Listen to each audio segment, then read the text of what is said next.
Hi friends, welcome to Chaitra's kitchen. ನಾನಿವತ್ತು ತುಂಬಾ ಸಿಂಪಲಾಗಿ ಬಿಸಿಬೇಳೆಭಾತ್ ಯಾವ ರೀತಿ ಮಾಡೋದಂತ ಹೇಳ್ಕೊಡ್ತಿದ್ದೀನಿ. ಸೊ ಇವಾಗ ಬಿಸಿಬೇಳೆಭಾತ್ ಯಾವ ರೀತಿ ಮಾಡೋದಂತ ನೋಡೋಣ. ಮತ್ತು ಇದಕ್ಕೆ ಬೇಕಾಗಿರುವ ಇಂಗ್ರೀಡಿಯೆಂಟ್ಸ್: ನಾನಿಲ್ಲಿ 250 ಗ್ರಾಮ್ ಅಕ್ಕಿ, 150 ಗ್ರಾಮ್ ತೊಗರಿಬೇಳೆ, 2 ಟೊಮೆಟೊನ ಕಟ್ ಮಾಡಿ ಇಟ್ಕೊಂಡಿದ್ದೀನಿ, ಅರ್ಧ ಸೈಜ್ ಲಿಂಬು ಹಣ್ಣಿನ ಅಳತೆ ಹುಣಸೆ ಹಣ್ಣನ್ನ ನೆನೆಯಕ್ಕೆ ಇಟ್ಟಿದ್ದೀನಿ, ಒಗ್ಗರಣೆಗೆ ಅರ್ಧ ಟೇಬಲ್ ಸ್ಪೂನ್ ಜೀರಿಗೆ, ಅರ್ಧ ಟೇಬಲ್ ಸ್ಪೂನ್ ಸಾಸಿವೆ, ಅರ್ಧ ಟೇಬಲ್ ಸ್ಪೂನ್ ಅರಿಶಿನ, ರುಚಿಗೆ ತಕ್ಕಷ್ಟು ಖಾರ ಮತ್ತು ಉಪ್ಪನ್ನ ತೊಗೊಂಡಿದ್ದೀನಿ. ಇವತ್ತು ನನ್ನ ರೆಸಿಪಿ ಮಾಡಲಿಕ್ಕೆ MTR ಅವರ ಬಿಸಿಬೇಳೆಭಾತ್ ಮಸಾಲ ಪೌಡರ್ನ ಯೂಸ್ ಮಾಡ್ತಾ ಇದ್ದೀನಿ. ಒಗ್ಗರಣೆಗೆ ಆಗುವಷ್ಟು ಎಣ್ಣೆ, 1 ಕಟ್ ಮಾಡಿ ಇಟ್ಕೊಂಡಿರೋ ಈರುಳ್ಳಿ, 1 ಚಿಕ್ಕದಾಗಿರೋ ಕ್ಯಾಪ್ಸಿಕಮ್, ಕರಿಬೇವು ಸೊಪ್ಪನ್ನ ತೊಗೊಂಡಿದ್ದೀನಿ. ಮತ್ತು ತರಕಾರಿ ನೋಡೋದಾದರೆ 1 ಕ್ಯಾರೆಟ್, 1 ಸಣ್ಣ ಬೌಲ್ ಬಟಾಣಿ, 1 ಆಲೂಗಡ್ಡೆ ಮತ್ತು ಸ್ವಲ್ಪ ಬೀನ್ಸ್ ತೊಗೊಂಡಿದ್ದೀನಿ. ನೋಡಿ, ಈ ಲೋಟದ ಅಳತೆಯಿಂದ 3 ಲೋಟ ಆಗುವಷ್ಟು ನೀರು ಹಾಕಿದ್ದೀನಿ.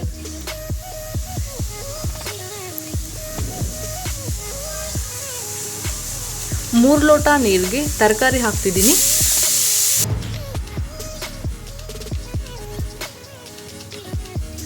ಮತ್ತು ವಾಶ್ ಮಾಡಿ ಇಟ್ಕೊಂಡಿರೋ ಅಕ್ಕಿ ಬೇಳೆನ ಹಾಕ್ತಿದ್ದೀನಿ.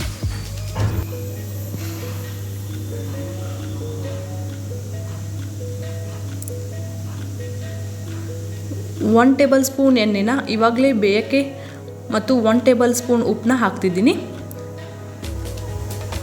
ಇದನ್ನೆಲ್ಲ ಚೆನ್ನಾಗಿ ಮಿಕ್ಸ್ ಮಾಡಿ, ನಾನು ತೊಗೊಂಡಿರೋ ತರಕಾರಿ, ಅಕ್ಕಿ, ಬೇಳೆ ಯಾವುದು ಜಾಸ್ತಿ ಬೇಯಬಾರ್ದು, ಅಂದರೆ ತರಕಾರಿ, ಅನ್ನ ಎಲ್ಲ ಬಾಯಿಗೆ ಸಿಗಬೇಕು. ಇವಾಗ ಲಿಡ್ ಕ್ಲೋಸ್ ಮಾಡಿ 1-2 ವಿಸಿಲ್ ಹೊಡೆಸಿದ್ರೆ ಸಾಕು. ಒಂದು ಕಡೆ ಇದನ್ನ ಬೇಯಕ್ಕೆ ಬಿಟ್ಟು ಮತ್ತೊಂದು ಕಡೆ ಸ್ಟವ್ ಮೇಲೆ ಒಂದು ಬಾಣಲಿ ಅಥವಾ ಕಡಾಯಿ ಬಿಸಿ ಮಾಡ್ಕೊಳ್ತಾ ಇದ್ದೀನಿ. ನೀವು ಆಯಿಲ್ ಬದಲಿಗೆ ತುಪ್ಪನೂ ಹಾಕೋಬೋದು. ನಾನು ತುಪ್ಪನ ಲಾಸ್ಟಲ್ಲಿ ಯೂಸ್ ಮಾಡ್ತೀನಿ. ಇವಾಗ ಬಾಣಲಿಗೆ 5 to 6 ಸ್ಪೂನ್ ಎಣ್ಣೆ ಹಾಕಿದ್ದೀನಿ. ಅರ್ಧ ಟೇಬಲ್ ಸ್ಪೂನ್ ಸಾಸಿವೆ, ಅರ್ಧ ಟೇಬಲ್ ಸ್ಪೂನ್ ಜೀರಿಗೆ, ಕರಿಬೇವು, ಈರುಳ್ಳಿ, ಕ್ಯಾಪ್ಸಿಕಮ್ ಹಾಕ್ಕೊಂಡಿದ್ದೀನಿ.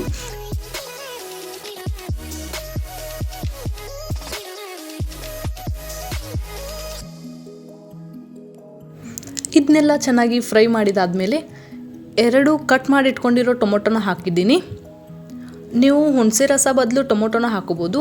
ನಾನಿಲ್ಲಿ 2 ಟೊಮೊಟೊ, ಸ್ವಲ್ಪ ಹುಣಸೆ ರಸ ಹಾಕೊಳ್ತಿದ್ದೀನಿ.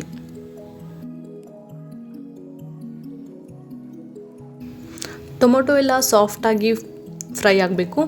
ಈಗ 1 ಚಿಟಿಕೆ ಅರಿಶಿನ, ರುಚಿಗೆ ಬೇಕಾದಷ್ಟು ಉಪ್ಪು, ಹಾಗೆ ರುಚಿಗೆ ಬೇಕಾದಷ್ಟು ಖಾರ ಹಾಕ್ಕೊಂಡಿದ್ದೀನಿ. ನಂತರ MTR ಅವ್ರದ್ದು ಬಿಸಿಬೇಳೆಭಾತ್ ಪೌಡರ್ನ ಹಾಕ್ಕೊಂಡು ಚೆನ್ನಾಗಿ ಮಿಕ್ಸ್ ಮಾಡಿ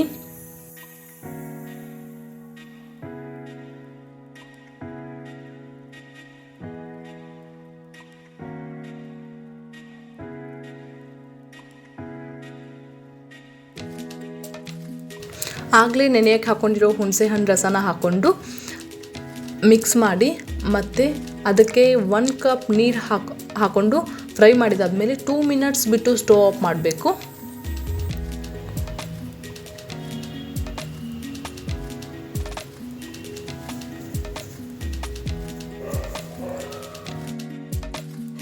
ಇವಾಗ ಇನ್ನೊಂದು ಸ್ಟವ್ ಮೇಲೆ ಕುಕ್ಕರ್ ಇಟ್ಟಿದ್ವಲ್ವ, ಅದನ್ನ ತೆಗೆದು ನೋಡೋಣ. ಇದನ್ನ ಓಪನ್ ಮಾಡಿದ ತಕ್ಷಣ ಸ್ಟೋವ್ನ ಲೋ ಫ್ಲೇಮ್ನಲ್ಲಿ ಇಟ್ಕೊಳ್ಳಿ. ನೋಡ್ಬೋದು ತರಕಾರಿ, ಅಕ್ಕಿ, ಬೇಳೆ ಎಲ್ಲ ಯಾವ ರೀತಿ ಬಂದಿದೆ ಅಂತ. ತುಂಬ ಸಿಂಪಲಾಗಿ ಬೇಗನೆ ಆಗುತ್ತೆ ಈ ರೆಸಿಪಿ. ಈಗ ಆ ಫ್ರೈ ಮಾಡಿರೋದನ್ನೆಲ್ಲ ಹಾಕ್ತಿದ್ದೀನಿ.